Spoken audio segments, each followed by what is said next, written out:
Okey, Assalamualaikum warahmatullahi wabarakatuh.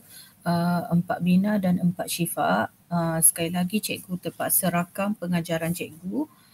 Sekarang pukul berapa ya? Pukul 9 malam. Jadi cikgu terpaksa rakam pengajaran untuk esok 7 Oktober 2021 kerana cikgu terlibat sebagai pengacara majlis untuk majlis apresiasi pelajar SPM dan STPM 2020 yang akan bermula pada pukul 2.30, tetapi cikgu terpaksa berada di sekolah pukul 10 untuk menjalani rehearsal.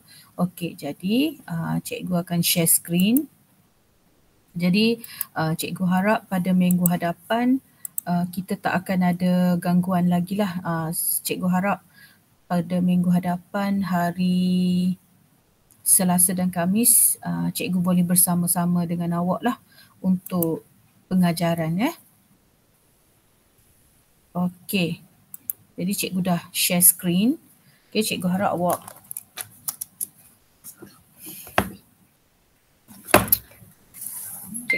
nampak lah skrin yang cikgu dah share.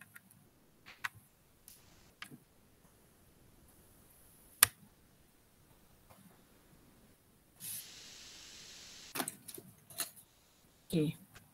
Semalam ni kita nak masuk tajuk 12.4 iaitu tindakan terkawal dan tindakan luar kawal.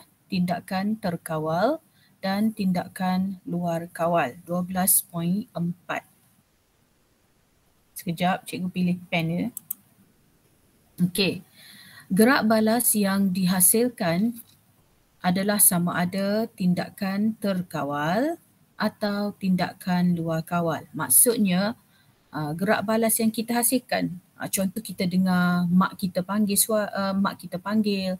kita dengar bunyi handset kita berbunyi, ataupun kita dipukul oleh kawan, ataupun kita terpijak duri tajam. Semua tu kita panggil gerak balas. Jadi gerak balas yang kita hasilkan tu sama ada gerak balas jenis tindakan terkawal atau tindakan luar kawal. Jadi apa maksud tindakan terkawal dengan luar kawal ni? Okey, apakah laluan penghantaran maklumat yang terlibat dalam kedua-dua tindakan ini? Apa beza antara kedua-duanya? Okey, jadi sekarang kita nak masuk secara detail.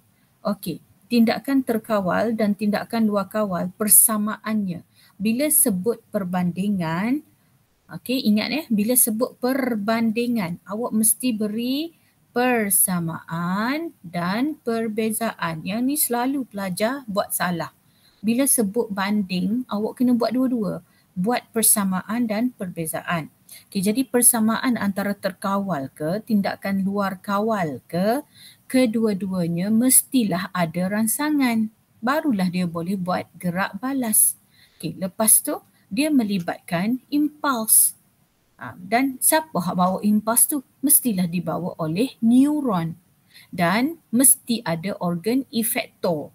Organ efektor itulah yang akan mengecup mengendur lalu menghasilkan gerak balas. Jadi kedua-dua tindakan terkawal dan tindakan luar kawal melibatkan rangsangan. Mesti kena ada rangsangan. Kalau tidak, macam mana dia nak bergerak balas kan? Okey, yang kedua, yang dibawa maklumat tu dibawa dalam bentuk impuls. Okey? Yang dibawa oleh neuron dan melibatkan organ efektor. Okey, dapat Okey, kemudian apakah perbezaannya? Tadi kan cikgu ada tanya kan? Cikgu tanya apa beza luar kawal dengan terkawal? Okey. Tindakan yang terkawal ni adalah tindakan yang kita sedar. Kita sedar dan kita lakukan mengikut kehendak kita. Contoh, telefon kita berbunyi. Jadi bila kita tengok nama pada telefon tu, kita pun tengok sayang telefon. Kita pun angkat.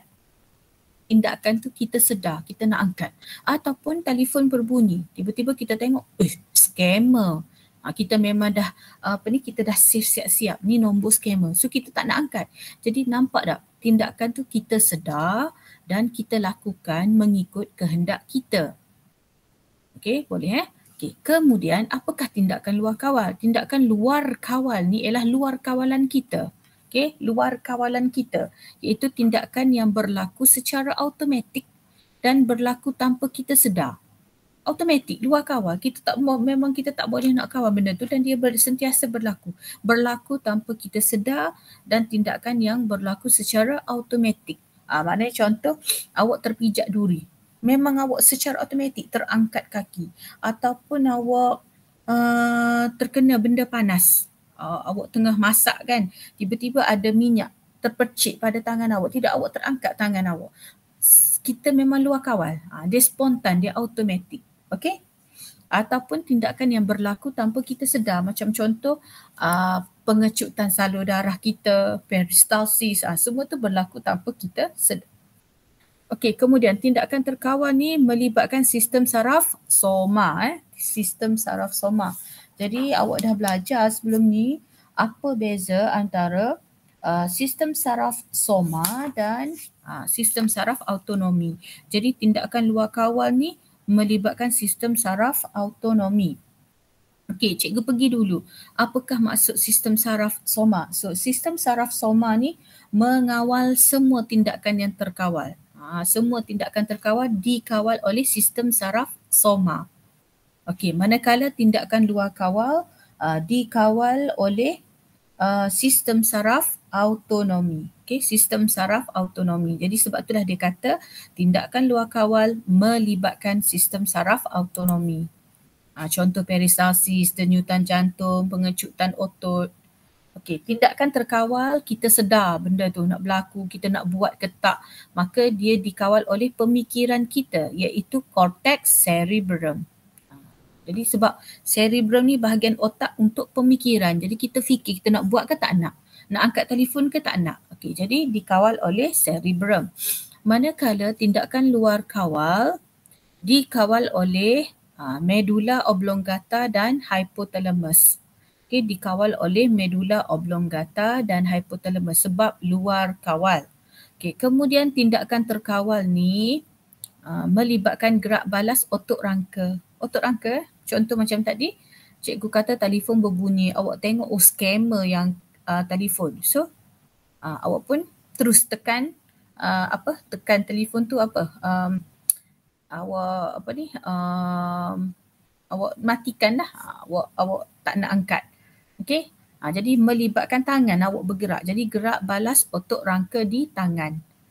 Okey. Manakala tindakan luar kawal ni sebab kita tak kawal, maka ia melibatkan gerak balas otot licin dan kelenjar. Melibatkan gerak balas otot licin dan kelenjar.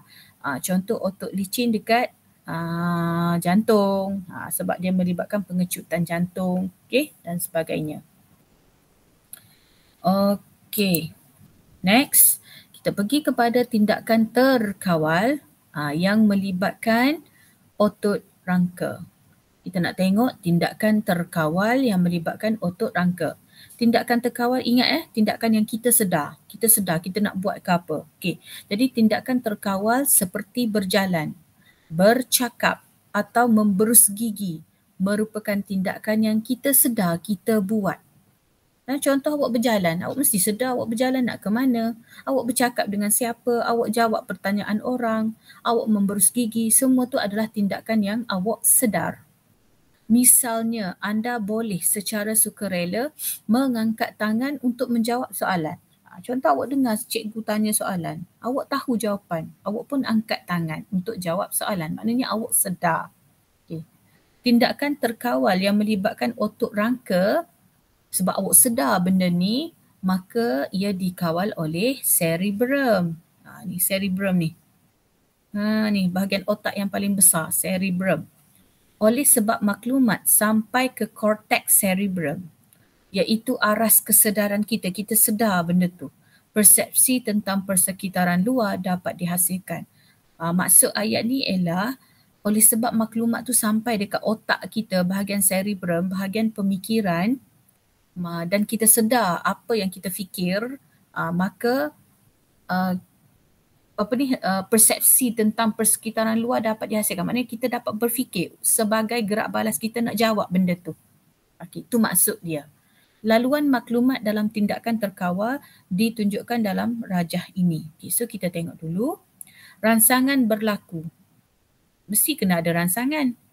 Rangsangan berlaku apabila guru menyoal murid. Maknanya awak dengar rangsangan bunyi. Bunyi apa? Bunyi soalan. Nampak? Okey, rangsangan bunyi soalan berlaku apabila guru menyoal murid. Reseptor mana yang terima? Mestilah reseptor deria. Di mana? Mestilah di telinga. Reseptor deria di telinga menerima rangsangan bunyi tadi dan menghantar impas saraf ke mana? Ke cerebrum. Siapa yang hantar? Mestilah neuron deria. Tercetus impas saraf, jadi impas saraf pun dihantar oleh neuron deria. Masuk dalam otak. Okey, nombor 3. Bahagian cerebrum, bahagian otak yang untuk pemikiran menginterpretasi. Interpretasi ni maksudnya dia terjemahkan. Ni bunyi soalan ni. Ni aku tahu ni jawapannya ni. Okay, dia menginterpretasi impas saraf dan dihantar ke efektor. Tapi sebelum nak dihantar ke efektor ni awak nampak tak? Ni apa dia? Ni neuron geganti. So maklumat tu akan melalui celah sinap dulu. Ingat yang kita dah belajar sebelum ni. Melalui celah sinap pergi ke neuron geganti. Lepas tu melalui celah sinap pula pergi ke neuron motor. Neuron motor pun bawa impas saraf tu pergi ke efektor. Efektor kita apa? Efektor mesti otot rangka. Otot rangka kita mestilah tangan. Otot rangka dekat tangan. Jadi otot dekat tangan tu akan mengecut, mengendur. Otot tangan akan mengecut, mengendur menyebabkan murid mengangkat tangan untuk menjawab soalan. Jadi bila murid angkat tangan tu, itu adalah gerak balas. Sama juga kalau awak tak tahu nak jawab. Okey, dengar cikgu tukar. Okay, katakan contoh rangsangan bunyi soalan berlaku apabila guru menyoal murid. Reseptor deria di telinga menerima rangsangan dan menghantar impas saraf masuk ke cerebrum dibawa oleh neuron deria. Okay, bahagian cerebrum pun terjemah. Payuh soalan ni. Payuh ni, tak boleh nak jawab ni, tak ingat. Okay, jadi bahagian cerebrum pun menginterpretasi, dia menterjemah. Payah soalan ni. Okay, lalu dihantar ke ke efektor. Jadi sebelum ke efektor tu dia akan melalui celah sinap ke neuron geganti kemudian ke neuron motor dan dibawa ke efektor. Efektor kita ialah otot rangka. Mungkin otot rangka ni dekat bahu. Jadi otot rangka awak pun mengecut mengendur, awak mengangkat bahu awak. Awak mengangkat bahu awak ataupun otot rangka dekat muka awak. Jadi otot di muka tu mengecut mengendur. Jadi awak pun menjawab, cikgu saya tak tahu jawab. Okey, dapat jadi itu ialah tindakan terkawal yang melibatkan otot rangka. Okey, seterusnya. Now kita nak pergi pula, tadi yang terkawal dah. Okay, sekarang cikgu nak pergi kepada tindakan luar kawal pula. Tindakan luar kawal yang melibatkan otot rangka tetapi jenis gerak balas refleks. Yang ni tindakan luar kawal yang melibatkan otot rangka tetapi jenis gerak balas refleks. Kalau awak ingat, cikgu pernah bagi tahu refleks ni ialah yang kita jetak-jetak. Orang Kelantan panggil jetak-jetak. Apa cikgu jetak-jetak? Awak kena benda panas, tidak awak automatik angkat tangan. Tarik tangan daripada benda panas. Ataupun kaki awak terpijak duri. Awak automatik terangkat kaki awak. Ataupun awak tengah cari barang di bawah laci meja, tiba-tiba awak terpegang benda sejuk. Tidak tangan awak kan? Itu ialah gerak balas refleks. Okey. Kita tengok arka refleks 3 neuron dulu. Okey. Arka refleks 3 neuron ni ialah melibatkan beberapa situasi yang memerlukan tindakan serta merta dan spontan. Itu maksud dia. Kalau refleks ni ialah tindakan serta merta spontan, kita tak memikir pun. Okay, kita tak mikir pun, memang serta-merta dan spontan dia berlaku. Contoh, kalau yang melibatkan 3 neuron ni, yang melibatkan 3 neuron, contoh jika jari anda tercucuk pin tajam, benda yang sakit-sakit lah. Ingat kalau 3 neuron ni benda yang sakit-sakit. Contoh terkena pin tajam, terkena duri tajam, terkena kaca, terkena benda panas, terkena stereka panas. Mesti melibatkan 3 neuron. Jadi anda akan mengalihkan jari dengan serta-merta spontan tanpa berfikir panjang. Kan kita memang tak memikir dah, kita terangkat tangan. Jadi ini kita panggil tindakan refleks. Okey. Tindakan refleks ialah gerak balas pantas terhadap rangsangan tanpa dikawal oleh otak.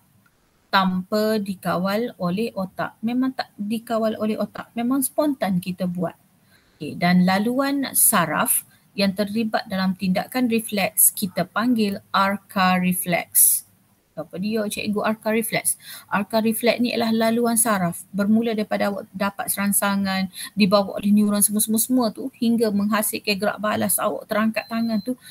Start daripada awak terima rangsangan hingga awak menghasilkan gerak balas, kita panggil arca refleks. Okay. Tindakan refleks mengalihkan jari daripada pin tajam melibatkan 3 neuron dan komunikasi antara neuron dalam sistem saraf periferi dan saraf tunjang. Okey, nah kita nak tengok contoh. Ingat deh, kalau katakan contoh dalam exam, dia tak bagi terkena pin tajam, samalah kalau kena periuk panas ke, terkena duri ke, terkena apa-apa sahaja yang menyakitkan, yang sakit, awak gunalah jawapan ini. Okey, contoh yang kita tengok ni pin kena kulit dia. Okay, so apabila jari tercucuk pin tajam, reseptor deria. Reseptor deria ni apa cikgu? Reseptor deria kita kulit terkena pin tajam, mengesan rangsangan dan mencetus impas saraf. Boleh Awak kena hafal ayat ni. Jangan buat ayat sendiri. Apabila jari tercucuk pin tajam, reseptor deria mengesan rangsangan tersebut, rangsangan tajam tu, dan mencetuskan impas saraf. Okay. Impas saraf dialirkan di sepanjang neuron deria masuk ke saraf tunjang. Oh, dia tak pergi ke otak deh. Dia tak pergi ke otak. Sebab benda ni tak payah mikir. Jadi dia hanya masuk dekat saraf tunjang tulang belakang awak tu. Okay, nah, jadi nampak tak dia pun dibawa oleh neuron deria. Masuk melalui saraf periferi ni, saraf spina ni. Okay, masuk melalui arca dorsa. Nampak dia gemuk sini ni. Cikgu ada ajar kan? Sebab apa dia gemuk? Sebab sini ada badan sel neuron deria. Ingat balik tajuk sebelum ni. Okay, kemudian masuk dalam saraf tunjang. Dia tak pergi ke otak sebab tak payah memikir. Nombor 3. Dalam saraf tunjang, impas saraf dipindahkan dah. Dari neuron deria pergi ke siapa? Pergi ke neuron geganti, tapi mesti kena melalui celah sinaps. Okay, celah sinaps lompat pergi ke neuron geganti. Bukan lompat, maksud cikgu, bukan lompat cikgu ulang balik. Bukan lompat, dia lalu celah sinaps. Katakan contoh ni, ni bongo sinaps, neuron deria. Ni dendrit, neuron geganti. So dia kena lalu celah sinaps ni. Okay. Boleh Dari neuron geganti, impas saraf dipindahkan ke neuron motor. Pindah pula. Melintasi sinaps pula. Pergi ke neuron motor. Okay. Kemudian neuron motor mengalirkan impas saraf dari saraf tunjang pergi ke bawah, pergi ke efektor. So efektor kita macam biasalah, otot lah. Jadi efektor kita ialah otot. Otot dekat mana? Otot dekat jari. Jadi otot dekat jari mengecup mengendur menyebabkan pergerakan mengalihkan tangan dengan cepat. Boleh? Okay, cikgu cuba tukar situasi. Cikgu cuba tukar situasi sekiranya awak terkena periuk panas. Okey, dengar benda sama je. Cikgu tukar buat dengan periuk panas. Okey. Apabila jari Okay. Apabila jari tersentuh periuk panas, reseptor deria di kulit, mesti kena sebut reseptor deria di kulit mengesan rangsangan panas dan mencetuskan impas saraf. Okay, awak dengar cikgu sebut, cikgu akan ulang lagi sekali, cikgu sebut dan cikgu nak awak buat macam ini. Tolong ini ialah tugasan awak. Cikgu nak awak lukis rajah macam ni, tapi awak guna periuk panas. Dengar arahan cikgu ialah lepas tengok rakaman ini, awak kena buat tugasan, lukis gambar ini dan buat ayat ini 1, 2, 3, 4, 5 tetapi menggunakan periuk panas ataupun pen yang panas. Okey, dengar.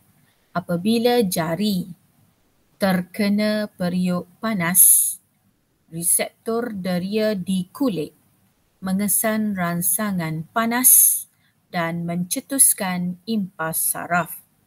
Okay, kemudian, impas saraf dialirkan di sepanjang neuron deria ke saraf tunjang dalam turus vertebra. Dalam turus vertebra.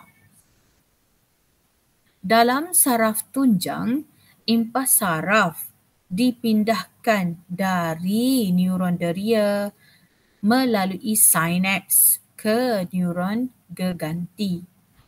Dari neuron geganti, impas saraf dipindahkan ke neuron motor. Neuron motor mengalirkan impas saraf dari saraf tunjang ke efektor, iaitu tisu otot di tangan, bukan di jari sebab ni terkena periuk panas. Okay, jadi tisu otot di tangan, tisu di otot mengecup mengendur menyebabkan tangan dialihkan dari periuk panas. Okey, boleh Jadi awak lukislah gambar terangkat tangan. Ini atas kreativiti awak. Kalau awak Google pun sebenarnya banyak gambar-gambar Google. Okey. Okey, apa kepentingan tindakan refleks ni? Okey, tindakan refleks ni tujuannya ialah menghasilkan gerak balas spontan tanpa perlu menunggu arahan daripada otak. Okay, tindakan refleks ni kepentingannya ialah fungsi dia ialah untuk hasilkan gerak balas spontan tanpa kita perlu berfikir. Yang kedua, masa tambahan yang diperlukan oleh otak untuk menganalisis maklumat sebelum mencetuskan gerak balas boleh menyebabkan kecederaan serius. Maksud ayat ni ialah kalau kita terkena benda tajam, kita terkena benda panas, kalaulah maklumat tu dihantar ke otak, otak berfikir, maka terhasillah kecederaan yang serius. Sebab tu dia tak pergi ke otak. Okay, sebab itulah dia tak pergi ke otak. Dia hanya pergi ke saraf tunjang. Sebab kalau pergi ke otak kita mikir, nanti aku kalau macam ni aku gini-gini, cedera dululah awak. Okay. Yang ketiga, oleh sebab tindakan refleks melibatkan saraf tunjang, sebab tindakan refleks ni melibatkan saraf tunjang, maka otak dapat bertumpu kepada aras pemikiran yang lebih tinggi lah. Jadi otak ni dia dapat buat kerja-kerja berfikir lah. Jadi tak perlulah nak kena fikir tentang tindakan refleks. Okey. Okey, itu arka refleks 3 neuron. So kalau 3 neuron ingat kalau 3 neuron dia kena libat 3 neuron. Neuron deria, neuron geganti, neuron motor. Okey, seterusnya kita nak tengok arka refleks tapi 2 neuron. Arka refleks tapi 2 neuron. Okey. Satu lagi tindakan refleks ialah sentakan lutut. Yang ni yang tak sakit Ini ialah sentakan lutut atau kita panggil refleks patellar. Sentakan lutut atau refleks patellar. Refleks ini menggunakan laluan saraf yang hanya menggunakan 2 neuron saja, yang melibatkan 2 neuron saja, iaitu neuron deria dan neuron motor. Dia tak ada neuron geganti Doktor kadang-kadang menguji keberkesanan sistem saraf seseorang dengan mengetuk lutut menggunakan penukul getah. Kita ada penukul getah ni dekat makmal kita. Okey, nanti kalau kita bersemuka nanti, jika cikgu ulang tajuk ni, kita boleh cubalah. So untuk yang ni, biasa doktor dia akan buat ni sebab dia nak tengok budak ni sistem saraf dia okey ke tak. Jadi dia ketuk perlahan je, nanti kaki kita akan jetak, nanti kaki kita akan terangkat naik, sikit je naik. Okay, maknanya awak ni sistem saraf awak okey. Jadi ini adalah arka refleks jenis 2 neuron saja. Okey, so now kita nak tengok arka dia. Okey, yang pertama, apabila tendon di bawah tempurung lutut, dia kena ketuk sini deh, dia kena ketuk dekat tendon bawah tempurung lutut. Diketuk dengan penukul getah tadi. Otot quadricep, memang dia ada nama dia. So kena hafal lah, otot quadricep menjadi regang sebab dia kena ketuk kan. Maka dia akan menjadi regang dan merangsang reseptor regangan untuk mencetus impas saraf. Cikgu ulang sekali lagi. Apabila tendon di bawah tempurung lutut diketuk, otot quadricep pun jadi regang lah sebab kena ketuk. Lalu merangsang reseptor regangan untuk mencetuskan impas saraf. Okay, jadi yang ni awak kena hafal lah sikit. Okay, nombor 2. Neuron deria menghantar impas saraf terus ke, memang dia hantar ke saraf tunjang juga, tapi menghantar impas saraf terus ke neuron motor dalam saraf tunjang. Dia tak ada neuron geganti dah deh. Okay, cikgu ulang sekali lagi. Jadi bila dah tercetus impas saraf ni, maka neuron deria pun menghantarlah impas saraf masuk dalam saraf tunjang pergi ke neuron motor. Okay, nombor 3, neuron motor kemudian menghantar impas saraf keluar dari saraf tunjang terus pergi ke efektor. Efektor kita ialah otot quadricep dekat peha awak. Dan otot quadricep akan mengecup mengendur lalu menyebabkan kaki kita tersentak ke hadapan. Okay, lalu menyebabkan kaki kita tersentak ke hadapan. Jadi ingatlah, hak 2 neuron ni dia untuk sentakkan lutut. Dia bukan untuk sakit-sakit jetak sebab kena benda panas tadi. Okay. Okay, cuba kita tengok sikit dunia biologi kita. Tindakan refleks seperti batuk melindungi peparu daripada zarah-zarah asing dari persekitaran luar.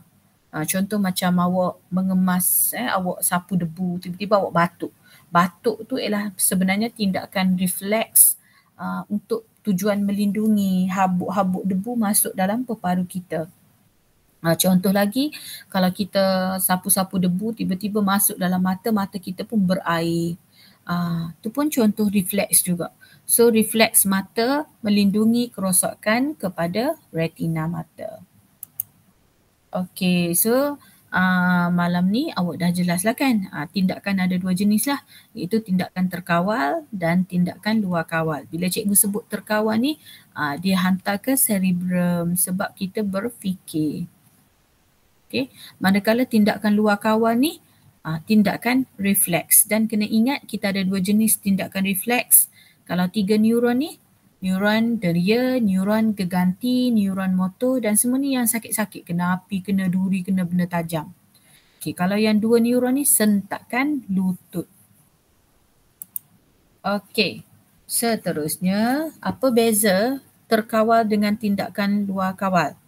Yang ni tak ada dalam buku teks. Yang ni cikgu tolong buat untuk awak. So cikgu nak awak saling masuk dalam fail nota. Okay, so tindakan terkawal adalah gerak balas yang kita sedar dan berlaku ikut kemahuan kita. Sebab kita sedar kita nak buat ke tak nak. Okay, manakala tindakan luar kawal ni ialah gerak balas yang tidak disedari, berlaku tidak ikut kemahuan kita dan berlaku secara spontan dan automatik.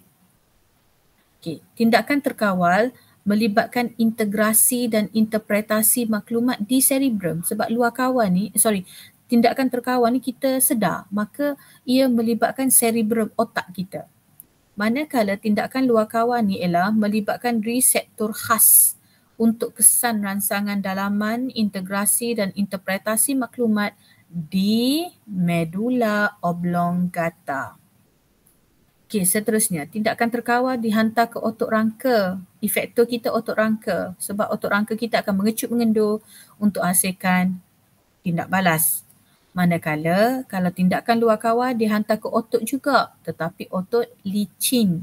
Ikutlah otot licin dalam salur pernafasan ke, otot licin dekat salur pencernaan ke, otot licin dekat jantung-jantung ke, okey, untuk hasilkan tindak balas. Contoh-contoh tindakan terkawal, contoh kita dengar suara ibu. Yang ni cikgu tak baca lah. Ini semua ni pergerakan tu, arca reflex. Bukan arca reflex. Apa? Koordinasi kita. Okay? Bila dengar suara, reseptor dari telinga mengesan, tercetus impas saraf, lepas tu dibawa oleh neuron motor, neuron deria. Lepas tu neuron keganti. Okay, so ini adalah istilah lama lah ni, cikgu tak sempat nak baiki. Lepas tu diterjemah oleh otak, cerebrum kan. Kemudian dibawa oleh neuron motor, pergi ke efektor. Efektor kita otot di kaki. Otot di kaki kita berjalan ke arah ibu. Ibu panggil kita. Okay, tindakan luar kawal contoh peristalsis, pernafasan, denyutan jantung, pengecutan salur darah, rembesan hormon, tekanan darah. Kalau awak baca ni, semua ni ialah gerak balas yang awak tak sedar. Tapi benda tu berlaku. Kita tak sedar tapi benda tu berlaku. Berlaku tidak ikut kemahuan. Okay. Cikgu harap awak jelas lah. Okay, kita pergi kepada soalan and then kita habislah. Okay, nyatakan urutan penghantaran impas arca reflex dalam sentakan lutut. Yang ni awak salin yang tadi. Okay. Cuma cikgu nak awak detailkan. Jangan tulis macam ni. Awak detailkan lah. Tulislah reseptor apa-apa-apa. Neuron dari apa-apa-apa. Cikgu tak nak buat macam ni.